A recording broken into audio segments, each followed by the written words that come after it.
മണിക്കൂറുകളും മാസങ്ങളും നീണ്ട അനിശ്ചിതത്വങ്ങൾക്ക് വിരാമം.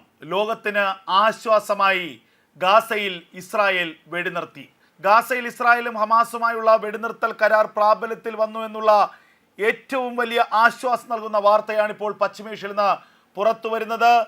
നേരത്തെ ഇന്ന് രാവിലെ ഗാസയിലെ പ്രാദേശിക സമയം 8 മണിയോടുകൂടി വെടിനിർത്തുമെന്നുള്ള പ്രഖ്യാപനമുണ്ടായിരുന്നുവെങ്കിലും ആദ്യ ദിവസം വിട്ടയക്കുന്ന ബന്ദികളുടെ പട്ടിക നൽകാൻ ഹമാസ് വൈകിപ്പിച്ചതോടുകൂടി തന്നെ ആശങ്കകൾ ഉയർന്നു, അനിശ്ചിതത്വങ്ങൾ ഉയർന്നു. ഒടുവിൽ ഉച്ചയോടുകൂടി ആ പട്ടിക ഹമാസ് ഇസ്രായേലിന് കൈമാറിയിരിക്കുന്നു. അതിന് പിന്നാലെ 2:30 ഏകദേശം 2:30-3 മണിയോടുകൂടി സമ്പൂർണമായ വെടിനിർത്തൽ പ്രഖ്യാപിക്കുകയാണ്. താൽക്കാലികമായ വെടിനിർത്തൽ പ്രഖ്യാപിക്കുകയാണെന്ന് ഇസ്രായേൽ വ്യക്തമാക്കി. ഇസ്രായേലിന്റെ ഔദ്യോഗിക അറിയിപ്പ് വന്നതോടെ ലോകത്തിനാകമാനം ഒരു ആശ്വാസമാണ് ഉണ്ടായത്. ആദ്യഘട്ടത്തിൽ ഇന്ന് മോചിപ്പിക്കുന്ന 3 ബന്ദികളുടെ പട്ടിക ഹമാസ് പുറത്തുവിട്ടിരിക്കുന്നു. റോമി ഗോനൻ, എമിലി ദമാരി, ഡൊറോൺ സ്റ്റെയിൻബ്രച്ചർ തുടങ്ങിയ യുവതികളെയാണ് ആദ്യ ദിവസം ഹമാസ് മോചിപ്പിക്കുക. ഇതിൽ റോമി ഗോനൻ എന്ന യുവതിയെ നോവ സംഗീത നിശയ്ക്കിടെയാണ് ഭീകരവാദികൾ തട്ടിക്കൊണ്ടുപോയത്. 4 സുഹൃത്തുക്കൾക്കൊപ്പം ഈ സംഗീത നിശയിൽ പങ്കെടുക്കാൻ എത്തിയതായിരുന്നു റോമി ഗോനൻ. ആക്രമണത്തിൽ 4 സുഹൃത്തുക്കളും കൊല്ലപ്പെട്ടു. പിന്നാലെ റോമി ഗോനനെ ഗാസ സ്ട്രിപ്പിലേക്ക് ഹമാസ് ഭീകരന്മാർ തട്ടിക്കൊണ്ടുപോവുകയായിരുന്നു. മറ്റു 2 പേർ എമിലി ദമാരിയും ഡൊറോൺ സ്റ്റെയിൻബ്രച്ചറും 2 പേരും കിബ്ബട്സിൽ നിന്നുള്ളവരാണ്. ഈ 2 പേരെയും കിബ്ബട്സിൽ നിന്നാണ് അന്ന് ഭീകര സംഘം തട്ടിക്കൊണ്ടുപോയത്. കിബ്ബട്സിലെ ആ പ്രദേശത്ത് താമസിച്ചിരുന്ന 11 പേരിൽ 4 പേരെ തട്ടിക്കൊണ്ടുപോവുകയും 7 പേരെ പിന്നീട് കൊലപ്പെടുത്തുകയും ചെയ്തു ഹമാസ് ഭീകരന്മാർ. അങ്ങനെ ആദ്യ ദിവസത്തിൽ ഹമാസ് വിട്ടയക്കുന്ന ബന്ദികളുടെ പട്ടിക പുറത്തു വന്നിരിക്കുന്നു. ലോകത്തിന് മുന്നിൽ ആരെയൊക്കെയാണ് വിടുന്നത് എന്ന് ഹമാസ് വെളിപ്പെടുത്തിയിരിക്കുന്നു. അവരുടെ പേരുകൾ ഇതാണ്: റോമി ഗോനൻ, എമിലി ദമാരി, ഡൊറോൺ സ്റ്റെയിൻബ്രച്ചർ എന്നിവരെയാണ് ആദ്യഘട്ടത്തിൽ ഹമാസ് വിട്ടയക്കുന്നത്.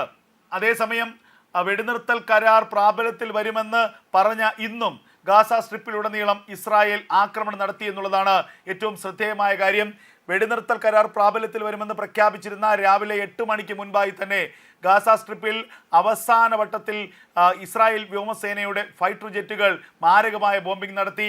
5 ഹമാസ് ഭീകരന്മാർ കൊല്ലപ്പെട്ടുവെന്നും 20ഓളം പേർക്ക് പരിക്കേറ്റുവെന്നും IDF അവകാശപ്പെടുമ്പോൾ ജനവാസ കേന്ദ്രങ്ങളിൽ സിവിലിയന്മാർ താമസിക്കുന്ന ഇടങ്ങളിലേക്കാണ് ബോംബുകൾ വർഷിച്ചതെന്നും കൊല്ലപ്പെട്ടവരിൽ അധികവും സിവിലിയന്മാരാണെന്ന് പാലസ്തീൻ അതോറിറ്റി വ്യക്തമാക്കുകയും ചെയ്തിരിക്കുന്നു.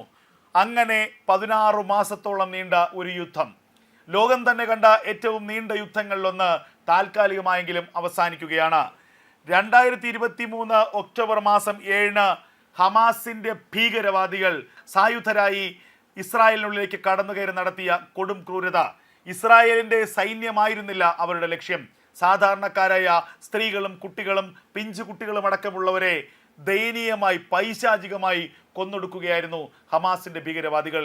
വീടിൽ കിടന്നുയിറങ്ങിയവരെ, അല്ലെങ്കിൽ തെരുവുകളിൽ കണ്ടവരെ, സംഗീത നിശയ്ക്കിടയിൽ ആസ്വദിച്ചിരുന്നവരെ ഒക്കെ തന്നെ കണ്ണിൽ കണ്ടവരെയൊക്കെ വെടിവെച്ചും വെട്ടിയും കുത്തിയും കൊലപ്പെടുത്തി.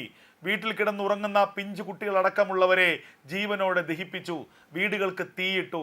അങ്ങനെ അതിമാരകമായ ഭീകരാക്രമണമാണ് ഹമാസിന്റെ ഭീകരന്മാർ ഒക്ടോബർ മാസം 7 2023 ഇസ്രായേലിനുള്ളിൽ നടത്തിയത്. ആദ്യമൊന്ന് ഞെട്ടിത്തെരിച്ചു ഇസ്രായേൽ. കാരണം പേരുകേട്ട പ്രതിരോധ സംവിധാനങ്ങളാണ് ഇസ്രായേലിനുള്ളത്. സൈനികമായി വലിയ നേട്ടമുള്ള, വലിയ കരുത്തുള്ള രാജ്യമാണ്. എന്നിട്ടും ആ ഇസ്രായേൽ ഒന്ന് പകച്ചു. പിന്നാലെ ഇസ്രായേൽ തിരിച്ചടിച്ചു തുടങ്ങി. ഇസ്രായേൽ എന്ന രാജ്യം ഗാസയിലെ പാലസ്തീനികൾക്ക് നൽകിയ മാനുഷിക പരിഗണന മുതലെടുത്തുകൊണ്ടാണ് ഹമാസിന്റെ ഭീകരന്മാർ അതിർത്തി കടന്ന് ഇസ്രായേലിനുള്ളിലേക്ക് കയറിയത്. ആ മാനുഷിക പരിഗണന പിന്നീട് ഇസ്രായേലിന് തലവേദനയായി എന്നുള്ളതാണ് യാഥാർത്ഥ്യം. തൊട്ടടുത്ത ദിവസം മുതൽ ഇസ്രായേൽ തിരിച്ചടി തുടങ്ങി. ഗാസ സ്ട്രിപ്പിലേക്ക് ഇസ്രായേലിന്റെ കനത്ത വ്യോമാക്രമണം ആരംഭിച്ചു. അത് ഒരു വലിയ വമ്പൻ യുദ്ധത്തിന്റെ തുടക്കമാവുകയായിരുന്നു. പിന്നാലെ ദിനം പ്രതി വലിയ ആക്രമണങ്ങൾ ഗാസയിലുടനീളം ഇസ്രായേൽ നടത്തി. അങ്ങനെ ഓരോ ദിവസവും ഗാസയിലെ മരണസംഖ്യ ഉയർന്നു വന്നു.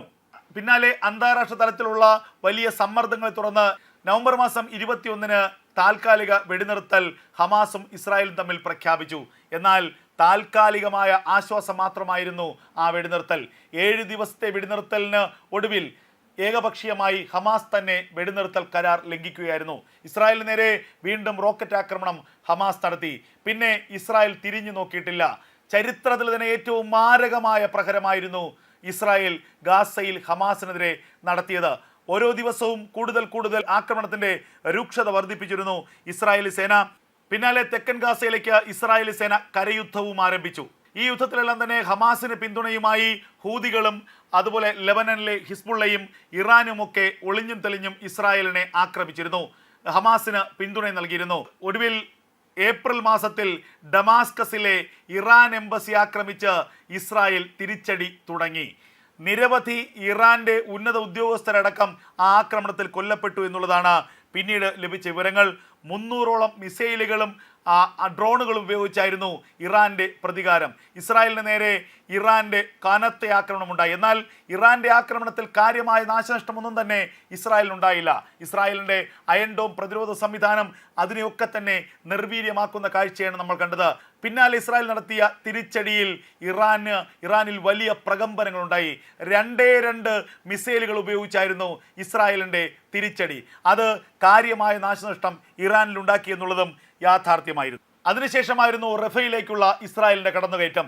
റഫയിലേക്ക് ഇസ്രായേൽ പടപ്പുറപ്പാട് തുടങ്ങിയപ്പോൾ ലോകം തന്നെ അന്തം വിട്ടു, ലോകം തന്നെ കിടുങ്ങി വിറച്ചു. ലക്ഷക്കണക്കിന് ആളുകൾ, 3 ദശലക്ഷത്തോളം ആളുകൾ അധിവസിക്കുന്ന ഏറ്റവും വലിയ അഭയാർത്ഥി ക്യാമ്പുകൾ സ്ഥിതി ചെയ്യുന്ന റഫയിലേക്ക് ഇസ്രായേൽ ആക്രമണം നടത്തിയാൽ ലക്ഷക്കണക്കിന് ആളുകൾ, 10 ലക്ഷത്തിലധികം ആളുകൾ കൊല്ലപ്പെടുമെന്നായിരുന്നു പാലസ്തീൻ്റെയും അതുപോലെ ഈജിപ്റ്റ് അടക്കമുള്ള ഖത്തറടക്കമുള്ള രാജ്യങ്ങളുടെയും വമ്പൻ ഭയം. എന്നാൽ റഫയിലേക്കുള്ള സൈനിക നീക്കത്തിന് കൃത്യമായ പദ്ധതികളുണ്ട് എന്ന് ഇസ്രായേൽ പറഞ്ഞു.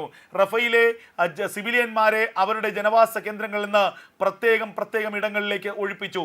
ഇതിനുവേണ്ടി ഗാസയുടെ വിവിധ പ്രദേശങ്ങളിൽ പടുകൂറ്റൻ ടെന്റുകളാണ് ഇസ്രായേലി സേന നിർമ്മിച്ചത്. അവിടേക്ക് സാധാരണക്കാരെ മാറ്റിയ ശേഷമായിരുന്നു റഫയിലെ ഇസ്രായേലിന്റെ ആക്രമണം. പിന്നാലെയാണ് ചരിത്രത്തിൽ ഏറ്റവും രൂക്ഷമായ ആക്രമണം ഇസ്രായേൽ നടത്തിയത്. നവംബർ മാസത്തിൽ ഹമാസിന്റെ തലവനായ ഇസ്മായിൽ ഹനിയെ തീർത്തുകൊണ്ട് ഹമാസിന് മേൽ കടന്നാക്രമണം തുടങ്ങി ഇസ്രായേലി സേന.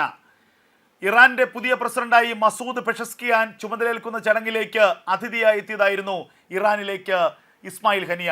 ആ ഇറാനിലിട്ട് ടെഹ്റാനിൽ പ്രസിഡന്റിന്റെ വസതിക്ക് തൊട്ടടുത്തിട്ടായിരുന്നു ഇസ്രായേൽ സേന മൊസാദ് ഇസ്മായിൽ ഹനിയെ തീർത്തത്. പിന്നാലെ ഹമാസിന്റെ നേതൃത്വം യഹിയ സിൻവാർ ഏറ്റെടുത്തു. ഒക്ടോബർ മാസം 7-ാം തീയതിയിലെ ഇസ്രായേലിലെ കൂട്ടക്കുരുതിയുടെ തലച്ചോറായിരുന്ന യഹിയ സിൻവാർ അധികം വൈകാതെ യഹിയ സിൻവാറിനെയും ഗാസയിൽ ഇസ്രായേൽ തീർത്തു. ഇതോടുകൂടി ഹമാസിന്റെ നടുവൊഴിഞ്ഞു എന്നുള്ളതാണ് യാഥാർത്ഥ്യം. പിന്നാലെ ഹമാസിന്റെ ഒറ്റപ്പെട്ട പ്രാദേശിക കമാൻഡർമാർ, പ്രാദേശിക നേതാക്കൾ ഒക്കെ തന്നെ എല്ലാവരെയും അതിരൂക്ഷമായി ആക്രമിച്ച് കൊലപ്പെടുത്തുകയായിരുന്നു ഇസ്രായേലി സേന. ഇതിനിടയിൽ ഹിസ്ബുള്ളയുമായുള്ള യുദ്ധവും ഇസ്രായേൽ നടത്തി. ഹസൻ നസ്രുള്ള അടക്കമുള്ള ഹിസ്ബുള്ള തലവന്മാരെ, ഹിസ്ബുള്ളയുടെ നേതൃനിരയെയും പൂർണ്ണമായും ഇല്ലാതാക്കി. ഇതിനിടയിൽ സിറിയയിലേക്ക് ആക്രമണം നടത്തി. യമനിലെ ഹൂതികൾക്ക് നേരെ ആക്രമണം നടത്തി. ഇറാന്റെ പ്രകോപനത്തിൽ 2-ാം തവണ, അതായത് നവംബർ മാസം 26-ാം തീയതി നടത്തിയ ആക്രമണം ഇറാനെ അടിമുടി വിറപ്പിച്ച ആക്രമണമായിരുന്നു.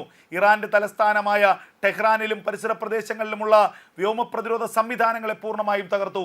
ആയുധ ഫാക്ടറികൾ തകർത്തു, ഡ്രോൺ ഫാക്ടറികൾ തകർത്തു, മിസൈൽ ഫാക്ടറികൾ തകർത്തു. ഇറാന്റെ ഹൃദയം പിളർത്തുമെന്ന് പ്രഖ്യാപിച്ചുകൊണ്ടായിരുന്നു ആ ആക്രമണം ഇസ്രായേൽ അവസാനിപ്പിച്ചത്. പിന്നീട് ഒളിഞ്ഞും തെളിഞ്ഞുമൊക്കെ ചില ആക്രമണങ്ങൾക്ക് ഹൂതികളും ഇറാനുമൊക്കെ തയ്യാറെടുത്തിരിക്കുന്നു. എന്നാൽ ഏറ്റവും ഒടുവിലായി ഹമാസ് എന്ന ഭീകര സംഘടനയെ സമ്പൂർണ്ണമായി ഇല്ലാതാക്കുന്ന അവസരത്തിലാണ് വെടിനിർത്തൽ കരാറിലേക്ക് ഇസ്രായേലും ഹമാസും എത്തിച്ചേരുന്നത്. അപ്പോഴും ഓർക്കണം, വെടിനിർത്തൽ കരാറിൽ ഏർപ്പെടുന്ന ആ നിമിഷത്തിന് തൊട്ടു മുമ്പും ഗാസയിൽ ഇസ്രായേലി സേന ആക്രമണം നടത്തിയിരുന്നു.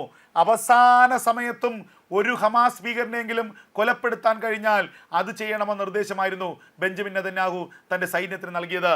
അത് അക്ഷരം പ്രതി അവർ അനുസരിക്കുന്നു.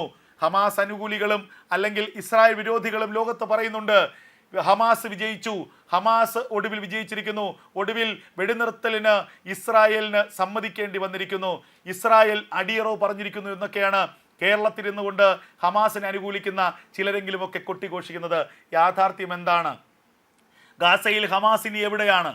ഗാസ എന്ന് പറയുന്ന രാജ്യം നരകതുല്യമായി മാറിയിരിക്കുന്നു. ഗാസ എന്നത് ഒരു ഭൂപ്രദേശം പോലും അല്ലാതായി മാറിയിരിക്കുന്നു. ഇനി ഒരു യുദ്ധാനന്തര ഗാസയുടെ പുനഃസൃഷ്ടിക്ക് 15 മുതൽ 20 വർഷം വരെ എടുക്കുമെന്നാണ് അന്താരാഷ്ട്ര മാധ്യമങ്ങൾ തന്നെ റിപ്പോർട്ട് ചെയ്യുന്നത്. അതും ഏത് സാഹചര്യത്തിൽ അങ്ങനെ ഒരു പുനർനിർമ്മാണം നടക്കുമെന്നുള്ളത് രണ്ടാമത്തെ കാര്യം. ഗാസയുടെ യുദ്ധാനന്തര ഗാസയുടെ നിയന്ത്രണം ഒരിക്കലും ഹമാസിനോ അല്ലെങ്കിൽ പാലസ്തീൻ അതോറിറ്റിക്കോ വിട്ടുകൊടുക്കില്ല എന്ന് ഇസ്രായേൽ ആണയിട്ട് പറയുകയാണ്. ഗാസയിലെ യുദ്ധം താൽക്കാലികമായി അവസാനിച്ചിരിക്കുന്നു. എങ്കിലും ഇസ്രായേലി സേനയ്ക്ക് വിശ്രമമില്ല. അടുത്ത അവരുടെ ലക്ഷ്യം ഇറാനാണ്. ഇറാനെ തീർക്കുന്നതിന് മുൻപ് ഹൂതികൾക്ക് നേരെ നടത്തിയ ആക്രമണത്തിലൂടെ ഇറാനിലേക്ക് കടക്കുക, ഹൂതികളെയും ഇറാനെയും ഒന്നിച്ചാക്രമിക്കുക. ഇങ്ങനെ വിവിധ പദ്ധതികൾ തയ്യാറാക്കി മുന്നോട്ട് പോവുകയാണ് ഇസ്രായേൽ എന്ന രാജ്യം. ഒരു കുഞ്ഞൻ രാജ്യം, അത് പശ്ചിമേഷ്യയിലെ ചുറ്റുമുള്ള മുഴുവൻ ഇസ്ലാമിക രാജ്യങ്ങളോടും ഇസ്ലാമിക ഭീകരവാദികളോടും സധൈര്യം കഴിഞ്ഞ 10-16 മാസക്കാലമായി യുദ്ധം ചെയ്യുന്നു എങ്കിൽ അവർ വിചാരിച്ച കാര്യങ്ങൾ നേടിയെടുക്കുമെന്ന കാര്യത്തിൽ ഒരു തർക്കവുമില്ല.